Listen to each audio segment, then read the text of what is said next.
purpose of a Bible translation should be to convey the meaning of the ancient text as accurately as possible to the reader.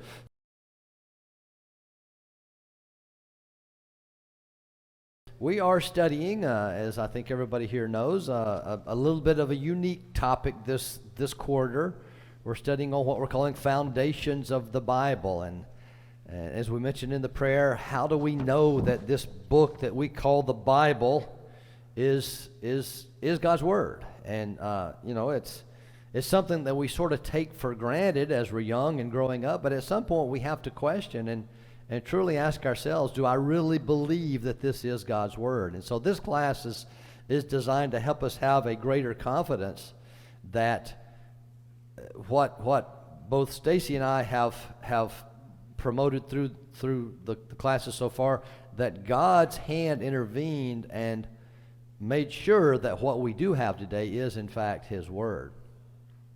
Stacy will be Stacy and I are co-teaching the class. He will be walking through with a microphone, and if anybody wants to make a comment of any significance, let's wait until he can get to you with the microphone so that it can be picked up for the people in the room that might not be able to hear, because this is kind of a big room, but also for the people online. So if you have just a one or two word answer, you can call it out. But if you have a comment, let's try to wait for that. So last week we talked about manuscripts. And we established the fact that ideally it would be great to have the very original piece of paper that the Apostle Paul wrote the epistles on, right? But we don't have that, obviously. We talked about reasons why we don't have that, but the fact of the matter is we don't have the original documents that were written that became the Old and the New Testament. But what we have are manuscripts, and these are copies that people made from the originals, and then copies of those copies and copies of those copies. So how many of those manuscripts do we have? Half a dozen or so? No, we've got thousands of manuscripts. And so today what we're going to talk about is how we got to the point of having a what we call a version of the Bible called the King James or the New King James or the New International Version. What are all these versions all about? So, if you don't have, there are questions in the back. If you don't have one, raise your hand, and Stacy will be go and grab a copy and get that to you. And these questions are based on some information in a book that Stacy and I are using, and so the questions may. There's one right over here, Stacy. The questions may not make sense to you until we go through some of the information that we talk about. So the way we're kind of carrying out this class is just to sort of go through these questions together. So the first question on the list then is, what is a version? And you've heard the term version and you've heard the term translation. And in my mind, it's a little hard to get the difference between the two, and in a sense there's not a difference. Does anybody want to kind of speculate what the answer to the question, what is a version? All right, so let's talk about what is a translation. What do we mean when we say translation? What language was the Bible written in originally? Hebrew and Greek, the Old Testament in Hebrew, the Greek the Old Testament in Hebrew, the New Testament primarily in Greek. Some of it was written in a language that's no longer, it's what we call an archaic language. It's no longer used, called Aramaic. Some of the manuscripts that are found were in Aramaic, but it was originally written in Hebrew and Greek. Well, anybody here read Hebrew or Greek? I don't. I'm going to show you some Greek here in a little bit. Oh, there's a hand that went up. So good. We've got some people that can actually read it. I can read the words of Greek. I can pronounce the words. They don't mean anything to me though. There are people that study these languages and understand them, and they can literally take the Hebrew Bible and just tell you exactly what it's saying. Well, most people, of course, don't have that ability, so we need to translate it into a language that we speak. Now, I know there are people in the room that speak more than one language here. Well, I assume that there is. I don't know for sure that there is. I don't. I speak English. That's it. And some people might question that sometimes, but based on my based on my Alabama roots, but I've tried to improve my ability to enunciate my words compared to how I spoke when I was a country boy in Alabama. But so I don't speak Hebrew or Greek. I can't read it. So we have to have somebody to translate these documents for us into the languages that we can actually understand. So we have several different English translations today that we'll talk about a little bit later on. So basically, a translation is when somebody takes an original document and translates it into a different language, and then the fact that we have multiple translations, those are the different versions.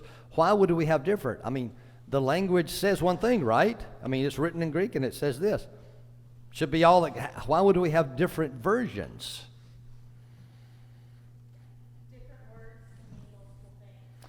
Different words can mean multiple things. That's true in English, exactly. So we will look at that, and we talk about that, and that's exactly right. We'll look at some text a little bit later on if we are able to get to that. But different words and different phrases mean different things. So what I put on this slide here is that the purpose of a Bible translation should be to convey the meaning of the ancient text as accurately as possible to the reader. So if you take a Greek word, there's a translation for that, right? Sometimes there's more than one translation. Some Greek words, just like some English words, have more than one meaning. So the translator has to try to determine what is it that word actually means. But the way that the words are arranged in a sentence sometimes are different in different languages than what we speak. That's true even in Spanish, as I understand. Are there anybody in the room that speaks Spanish? Yes, go ahead, Chuck. What you're talking about, I empathize with for this reason. In our experiences in trying to take the Spanish word that we learned and that we use in the Dominican Republic, when we try to take that Spanish into English, there literally are phrases in Spanish that have no English translation. Ergo, this situation. Right. And I'll give you just a real simple example. I did take a Greek class way back about 1,000 years ago when I was in college. And one of the things that I remember, and I believe that Spanish is a little bit like this, is that if we're going to talk about a ball that is red, how would we phrase that in English? We would say the red ball. Well, you don't do that in Greek. You say the ball, the red. I mean, literally it would have those Greek words that mean the ball, the red. So that would make sense to us in English. So the translators have to obviously arrange the words in the language into which they're translating in a way that makes sense in that language. That might be different from translator to translator, so that's why we get these different versions. But the purpose should be to convey that meaning of what that original writer was meaning as best as they can. Now, the problem that we have is that we don't necessarily know what that original writer was meaning, and you could say that from a standpoint of a biblical, the biblical manuscripts or just any language. If somebody writes something down in one language, do we really know 100% what they were meaning? We talk about emails, for example. We communicate by emails and text these days more than we do by voice. And sometimes it's hard to convey exactly what's being thought in an email. The words come out, are put in one way, and the writer has one thought in mind, but the person that reads it might presume, something completely different just because of the way that it's worded. So we have to be very careful about that, and that's obviously the case in the concept of translating documents. So, yes, Bill. Well, in translation to English, where they have problems is because there's so many words in the English language that means the same thing. Exactly. See, and translating in other languages wouldn't be that problem, but in the English language, like, for example, bucket and pail, it means the same thing, right. But also pail means skin, so you can see the difference in what they could run into when they try to translate it into right. English. Right. Yeah, that's exactly right. A lot of words have multiple meanings, and a lot of concepts have multiple words that describe that. Coming in the back. So to piggyback off of what he just said, it can also be regional. Like, for instance, I'm from up north, so Pepsi is a pop, but down south, Pepsi is a soda. But even in Louisiana, it may be a cold drink. Yep. So it could also be regional. I'm glad you mentioned that, because my grandfather had a unique way of expressing himself. If you think I was country, you ain't seen country. And my granddad loved to tell stories, and he would talk about being out in the field and it getting close to noon and time to go, have a bite to eat. And he wouldn't say it was almost noon. He would say it was getting might nigh on up to about 12 o'clock. Anybody ever heard that expression? Might nigh, very close to about here. I mean, I literally would hear him say that. So yeah, you're exactly right. Sometimes we call that colloquialisms, different words that are used within different contexts, different regions of the country. So yes, there's a lot of that goes on. So how does, the second question is, how does a version differ from a manuscript? Remember what a manuscript is? The copies of the original, all of the copies that we have. What languages were the manuscripts written in? The original, whatever the original language was, it was a copy in that same language, either Hebrew or Greek. So we got a lot of manuscripts in either Hebrew or Greek. But then when somebody takes that language and translates it into another language, it becomes a version. So that's how a manuscript and a version are different. Let me cover my other 2 points here. Here's the thing that we have concern about whenever we read our translations. Sometimes translators' opinions or prejudices can affect the outcome of the translation. Would you agree with that or not? In a perfect world, no. Because it would just say, okay, here's the language, this means this. But we find in a lot of the verses that we look at, there's a little bit of influence there from the reader's or the translator's opinion, or in some case, some pressure from the religious leaders of the time that they might have been working. There are versions that last point there are versions that are called versions that, in my opinion, are really just commentaries. They're just the translator expressing what he believes that passage ought to be teaching, rather than what the original writer actually was trying to convey. Yes, in the back.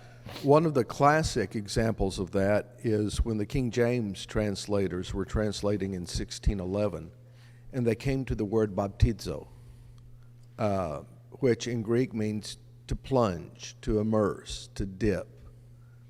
Well, King James was the sponsor of that translation. He had not been plunged or dipped or immersed. Mm-hmm. So they took, instead of translating the word, they transliterated it. They took the Greek equivalent for B and A and so forth and made up a new word called baptism in order to escape the possible wrath of the king. Right. Because by that time, a method of what they call baptism was already to dip or to sprinkle had already come into play, and so they didn't want to convey the idea that what was originally in the meaning was to plunge in and completely immerse.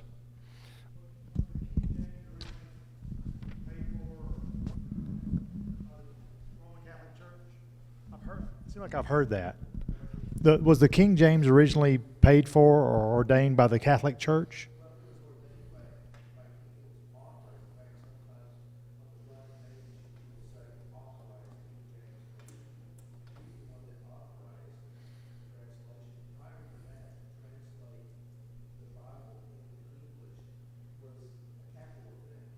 Oh wow! We'll Okay. get to that on this next slide. As a matter of fact, we have what we call kind of a progression of the Bible versions, and we'll answer some of these questions as we go down through this progression. This is even though it looks very, very busy, it's a very simplistic progression of how we go from the original writers to the versions that we have today. So the original texts were written down by how many different authors? Stacy, I forget the number. I'm sorry? Over 40. Over 40 different men who wrote the various books of the Bible. And of course, we don't have any of those copies anymore, any of those originals anymore. We have just some manuscripts that were found. During the period of time between the Testaments, in about 275 years before Christ, the Old Testament was translated into Greek. Anybody have any idea why that occurred? Why would they feel the need to translate the Old Testament into Greek? Greek is the common language of the day. Exactly. Just like English in our world is the most common, so we need to get the Bible into English. They needed people to be able to read the Old Testament, which was all they had at the time, of course. And so they translated it into Greek. Greek was the prevalent civilization of the time, and so the most common language spoken. I'm of the opinion that there were very few people who really knew how to read back there in that time. So they relied on the people who translated or wrote down these various books that Paul and others wrote and distributed them. And when they were distributed, someone in the congregation read it to the others. So that was the way of conveying God's word to the people. Right. Absolutely true. That concept of only a limited number of people being able to read was true well into the first millennium, the second millennium even. Along about, I don't know what the Renaissance period, maybe is when more and more people started learning to read. So then we had the Greek Septuagint. So that answers one of our questions. What is the, number 4 actually, what is the oldest known version of the Bible, version again being a translation? What would the answer to that be? The Greek Septuagint. Again, the Greek Septuagint is the Greek translation of the Old Testament. So that becomes the oldest version. Third question is, what is a group of documents that is valuable in determining the text of the Bible? That's the manuscripts that we talked about last week. So we have literally thousands of manuscripts, these copies of the original, and then we began to have versions, starting with the translation of the Old Testament into Greek. Well, and then we go for a long period of time, and the manuscripts are copied, and more manuscripts are being created from, I don't know if that date is actually accurate, I just kind of threw that up there, the 100 AD to 1200 AD. Over a long period of time, people were copying the Bible. Again, very limited, they didn't have printing presses, they didn't have computers, obviously. They didn't even have good, pen and paper. They had scrolls. They had animal skins that were formed into parchments that you could make something to write on. They had papyri, which was made from the reed of a plant, which is the predecessor of what we call paper. Did I see a hand back there? No? Okay, so all these manuscripts were being created, and then by about the 300s AD, late 300s, Greek is not the most common language anymore. What has become a more common language than Greek? Latin, because of the influence of what entity? The Roman Empire. The Roman Empire, of course, was prevalent in the Bible times. Obviously, even though Greek was the more prevalent, had been the most prevalent civilization, was still the most prevalent language. Rome was taking over at that time, and we won't go into a history lesson on the Roman Empire because I would be way over my head. But the Roman Empire was prevalent. We know about the persecutions of the Christians during the 1st century and the 2nd century. That was from the Roman Empire. So Latin has become a more dominant language at this time. So somebody said, we need to translate the Bible into our language. And that was Latin. So who did that? Anybody have any idea? You can look at the screen and see. A man named Jerome. Jerome, I got his full name written down. Jerome Stridon was his name. You probably have heard that name. Jerome. He was just an ancient, really smart guy. Ancient philosopher, ancient scholar. And he took it on himself to translate the Bible into Latin so that not everybody could read it, because again, as Ron pointed out, and there weren't that many people who could read, but but there were people who were able to read that. And so for the most part, as Ron said, people would read the Bible in Latin to the people in the audience. Now, what church had become predominant at this time? Bill? What was his name? Damascus, was it? Pope Damascus, I think, is the one that ordered Jerome to do this, because he was the highest scholar at that time, and to translate this. Okay. So the Pope was the one that. The Emperor Constantine, over a period of time, you're talking about persecuting Christians and so forth, and the resistance that they continued to get from the Latin community, the leaders of the world at the time. Constantine realized that it's better to catch flies with honey than it is with a fly swatter, so to speak. So he adopted Christianity as the official religion and caused a lot of changes that we are still affected by today. Right. I think Constantine is somewhere in the 600 AD period is one of the major figures that caused changes that we are still being bothered with today. Yep.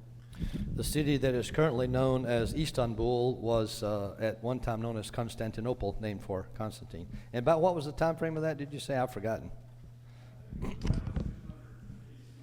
Yep. Okay, so we get to the 300s, the late 300s, and Jerome translates the Bible into Latin. Again, this is a very high level, sketchy. There's a lot of other stuff that happened through the course of time. But then what happened was in about 1300, again, 1,000 years later, think about hundreds of years going along, and all the things Ron's talking about happening, different things happen. By this time, the Catholic Church has become the dominant force, not just in religion, but really you hear them talk about the Holy Roman Empire, or the Holy Roman Church. The empire and the church had become synonymous, and they were basically ruling, all of that part of the world, and really, for all practical purposes, they were the dominant force in the world. So then along comes a guy named John Wycliffe.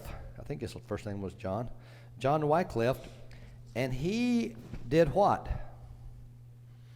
He translated the first English version of the Bible. Oh, by the way, one of the questions was, who translated question 8, who declared the Vulgate to be authentic? The Roman Catholic Church did, and that was done right after Jerome did it, or when? About 1,200 years later, in 1500s, they decided this. We're going to put our okay on this Latin Vulgate. By the way, I think I mentioned last week the Vulgate. The word Vulgate is from the word same word that we get the word vulgar from, which is not vulgar like we think of today, something nasty. It just means common. So it was the Latin of the common man. So that's kind of an important point that I meant to point out. So the Roman Catholic Church at the Council of Trent in 1546 declared the Vulgate to be authentic. And then along came John Wycliffe in the 1300s, and he translated a Bible into English. It was the first complete English version of the Bible. Okay? Why is that significant? Because what year is it? 1300.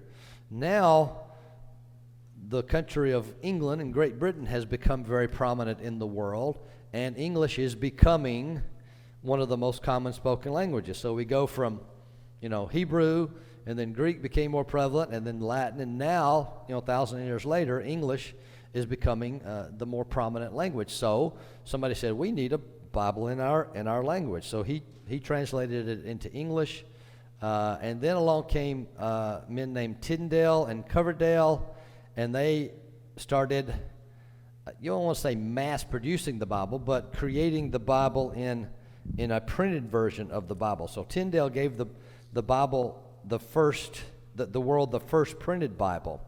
However, it was only the New Testament, not the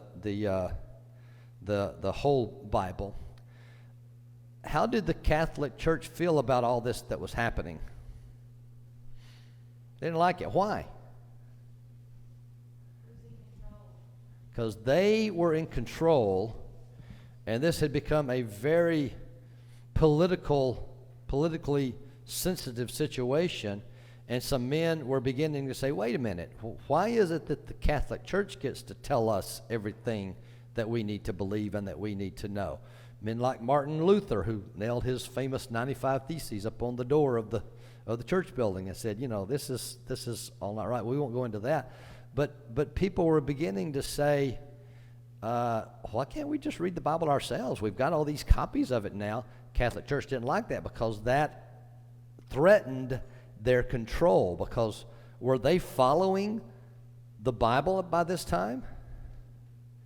Now, they had already gone through what we, in believers that believe like I do would say, they had already gone through this great apostasy where they had created a completely separate religion that's contrary or that's very different from the Bible, from what the Bible speaks.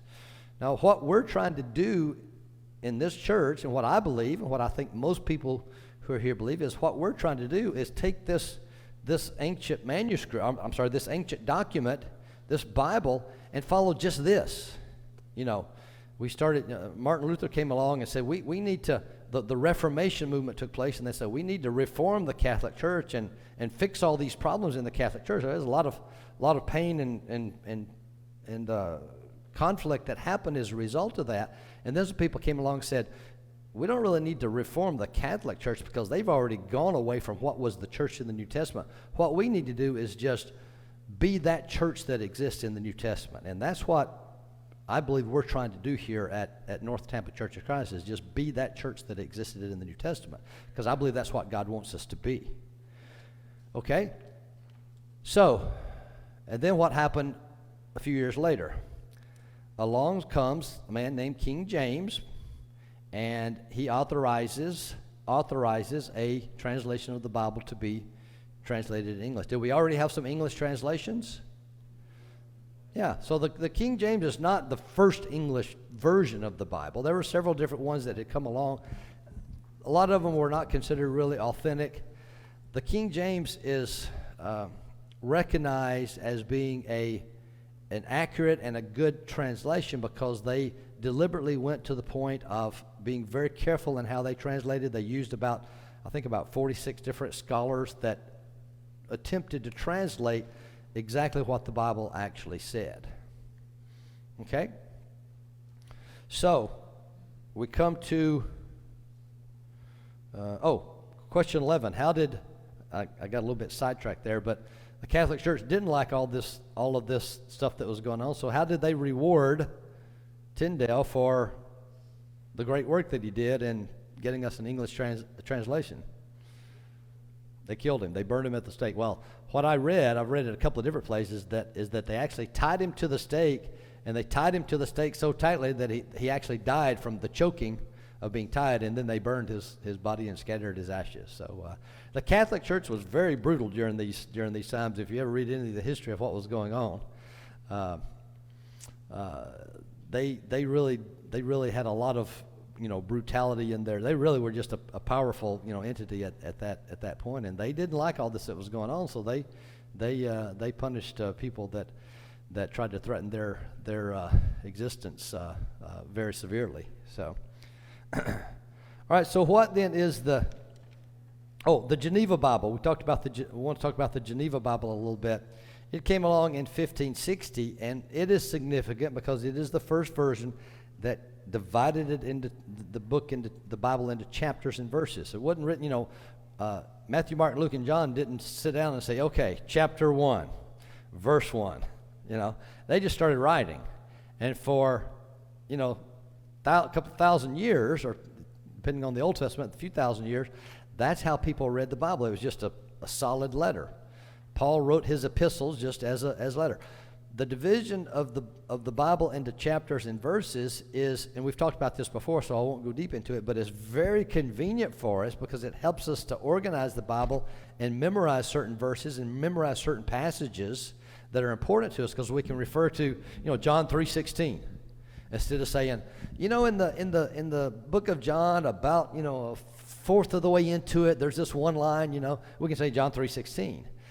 It's very convenient and very good to have that, but that's just a man-made division. So we need to always recognize that. Sometimes those divisions are very fortunate, and there's plenty of examples where a chapter break is not in really the best place, because the thought continues in the next chapter, and sometimes we don't recognize that. So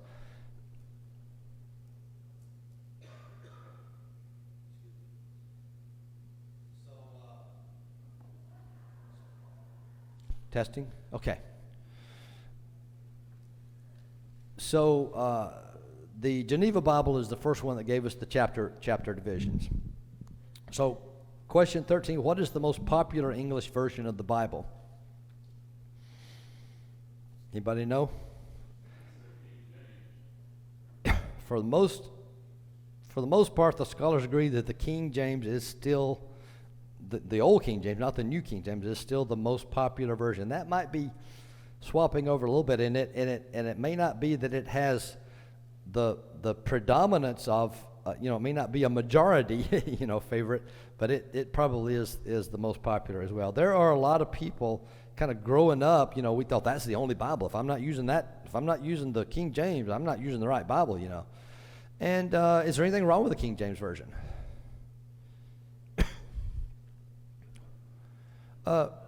What are some negative aspects of the King James Version? Got a hand over here, Leslie. Stacy. Part of it is because in 1611, a lot of the oldest Manuscripts, a lot of the oldest Greek and Hebrew manuscripts had not yet been found. For instance, the Dead Sea Scrolls were not found until 1949. Right. And so a lot of that, and Isaiah and Jeremiah, some of the others that were in the Dead Sea Scrolls were the oldest manuscripts that they had found. Right. So a lot of the scholarship was not available.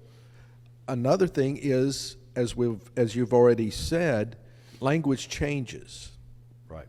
And so a lot of the terminology in the King James doesn't translate, if you will. Right. The examples would be, the these and the thous, and he goeth to the river or whatever. All of the way that the verbs and so forth were worded in that time are just not the way we talk today. Now, I know there are some people that when we pray, they like to still use those these and thous, and there's nothing wrong with that. And they sort of think of that as a little bit more reverent way of referring to that. I think we've mostly moved away from that. But we need to recognize that the language that we read in the old King James, that was just the language of that time, 1611. It was not the way that people spoke in Jesus' time, because they didn't speak English. There was no such thing as English.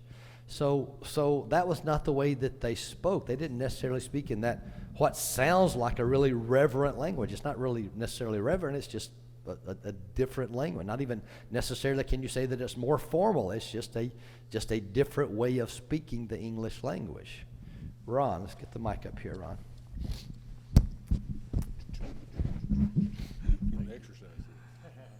One of the things in my growing up and using the King James, it allowed a lot of commentary by the teachers to express the things that you're expressing now, and to explain the usage of the words and the difference in the meanings from then to now. And it gave you a bigger, wider picture, if you will, of the meaning of what was being taught at the time. One word that comes to my mind that has really changed is the word awful. Awful. If we look at something, it's an awful sight. Back then, it meant we looked at it in awe. Now it's something that's terrible, Exactly. It's not good. It's completely flipped in its meaning. From something that is full of awe to something that is very negative, very bad. But like I said, if you see words in the Old English version, King James version, that don't mean a lot to you, and you use your commentaries and so forth, that enhances your study and broadens your knowledge, actually, It actually forces you to do that, in my opinion. Right. So that's for what it's worth. Right. And I want to make a comment about the comment made in the back. I really appreciate your good comments back there. And we talked about the language as being a problem, but you were very, very accurate, is that when the King James was translated in 1611, we didn't have all of the manuscripts that we have today. So more manuscripts were discovered in the 1800s, and that gave us a little bit better insight into the language. And so in, I believe, 1901, the American Standard Version was created. The last point on the slide here is later versions came along, and we could have expanded on that to a large extent, but I didn't really want to do that. And then, so the American Standard Version came along in 1901, and then, I don't know my dates here, but in the 60s and maybe early 70s when the New American Standard Version came into play. And basically what it did was it took the language and updated it a little bit. Bill? Yeah, it took the languages of the old American Standard Version and changed it a little bit so it was more popular at the time for people to understand. Right. And I think that was like 1960, 63 or something like that. It's when it was started. I think it was first published in the 70s. And then the King James Version came along, I think, a little bit after that, and it sought to do sort of the same thing with the King James, take some of those these and thous and the goeth and so forth out of that and put it into the more common language. Yes, sir. Forgive me if I'm getting ahead of you, but it's interesting to note you've got the ASV, the NASV, the ESV. That S is significant. It's standard. Those translations are ones that utilize translators from across different denominational beliefs in an attempt to remove denominational bias from the translation itself. Then you get to others like the New English Bible, which came out in the 60s, which was really nothing more than a paraphrase. You get Eugene Peter's The Message, which is a very good paraphrase, but still a paraphrase. Right. If we are looking for a translation that attempts to be very true to the original and to the original intent, that letter S is very, very significant.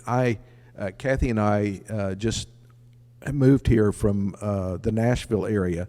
And one of our good friends is Dr. Rodney Cloud, who is Hebrew and Greek scholar, but primarily Hebrew, who actually was one of the translators of the ESV. He did a lot of work in the Old Testament, particularly in the book of Isaiah. Okay, again, thanks so much for your good comments. English Standard Version is one of the ones that has come along very recently. That's a very good translation. You know, you may ask, my opinion, what's the best translation? I don't have an opinion of what's the best translation. I know that the NIV, the New International Version, is used very commonly here. To me, it's a version that its purpose was it makes it easier to read. It's a good, easy to read version. I believe there are some concerns about some verses. I won't go into that, in this class, but my point is I think we have to sort of look at a lot of different versions. I tend to read a lot of different versions, and I noticed that Neil uses a lot of different versions when he preaches. He'll put the verse up in whatever version he thinks gets his point across the best at that point. So, very good point about the standard. I was not aware of that. That's a great comment about the standard concept of the translators. But still, isn't a lot of it still the opinion of the people that are writing and interpreting? It's the opinion of those people. Yeah. And that now the English Standard Version is supposed to be one of the better ones. Right. Okay, that's because of the study and the background and who they had interpret some of the manuscripts and what have you. Exactly. So, I mean, I find the English Standard Version is, to me, is easy to read and to understand, especially with all the background information that is provided in that interpretation. But Yeah. it still gets the still is up to the opinion of the people that are putting it together. But now, how do we know today? How do we know today, since we've had the Dead Sea Scrolls and we've had some other scrolls since then, how do we know we have the final? Yep. That's the $64 million question, is how do we really know? And to some degree, we talked about that last week. To some degree, we just have to have faith that we know that God is going to protect His Word and make sure that we have His Word. I got a couple of slides that give us some examples. I'm not moving, guys, if this will move. There we go. So this is an example of the translation of John 3:16, and we talk about that word-for-word translation. If we tried to translate this, up at the top you see the Greek language. You know, obviously that doesn't really mean a lot. I just thought I'd put that up there to let you see what it looks like. But if we did a word-for-word translation, that second sentence there would be something what it would sound like. Thus for loved God the world, that the Son, the only begotten, He gave, so that everyone believing in Him should not perish but should have life eternal. The last part of that makes sense, but the first half of that wouldn't make a lot of sense to us. So then the different translators translate it different ways. The one that probably a lot of us in here memorized, the King James, for God so loved the world that He gave His only begotten Son, that whosoever believeth in Him should not perish but have everlasting life. Now if you go across those different ones, there's not a lot of difference in those. I don't think there's a lot of conflict in those. Ron. One of the things when I said in my childhood Bible study classes is the word should in the King James Version. That is dependent upon your conduct in believing in Him. So it makes it dependent. Right. The others are more direct and doesn't give the possibility that I'm talking about Right. of a failure if you don't. So there can be a little bit of influence of the translator in there. And the next slide goes into that even a little bit more. This is a translation of Ephesians 2, verses 8 and 9. Again, the Greek up there, which doesn't mean anything. If you translated it literally, it would come out fairly meaningful there. But look at how the King James translates it. For by grace are you saved through faith, and that not of yourself. It is the gift of God, not of works, lest any man should boast. Very prevalent concept in the religious world today, that there's absolutely nothing that we do that has anything to do with our salvation. They completely reject the idea of works. And to the point that some people even reject the verse in James as being a valid, legitimate Bible verse that says, not by faith alone. By works are you saved, not by faith alone. Now look at the definition of the Greek word ex, which is translated of. Here it's let's go to this slide here. It's translated, I don't know if you can see the colors there, but in verse 8, it says, not of yourselves. That's the Greek word ex. Where's my red light? Well, I can't get the red light on here. I keep turning it off. Can we get it back on, guys? Did I turn it off? I've got a red light here somewhere. It's not working. Okay, so let me get back to where I was. Technical difficulties here, guys. Okay. Next, go to the last slide there. Next one. There. Okay, so the word ex, which is in red up at the top, is in verse 8. It says, that not of yourself. They translated it of in the King James, of in the NASB, from in the NIV, and then of your own doing, or not your own doing, in the New Living Translation. That's a paraphrase that was mentioned back there. Not a very good translation. But then they translated it of works in verse 9, and then not a result of works, not by works, not a result of works in the other translations. So they're trying to get away from the idea of it being of. The meaning of the word means out of or from or based in. So the meaning of the passage is that our salvation is not based in our works, but it doesn't promote the idea that it's not apart from our works. Yes, we're out of time. Let's one of the things that we'll find out next week is that the reason some of the apocryphal books were left out and not included in the canon was that it violated what this says. It said salvation was dependent on meritorious works, or it was dependent upon how much you paid, the alms that you offered. That's a whole different study altogether, but that's just an example of how translating can be influenced by the beliefs of the believer or pressure from outside influences. Thank you for your time. I apologize again for going over, but appreciate all the good comments that we had. I'm going to blame it on you for making us go over all the great comments. Thank you, folks.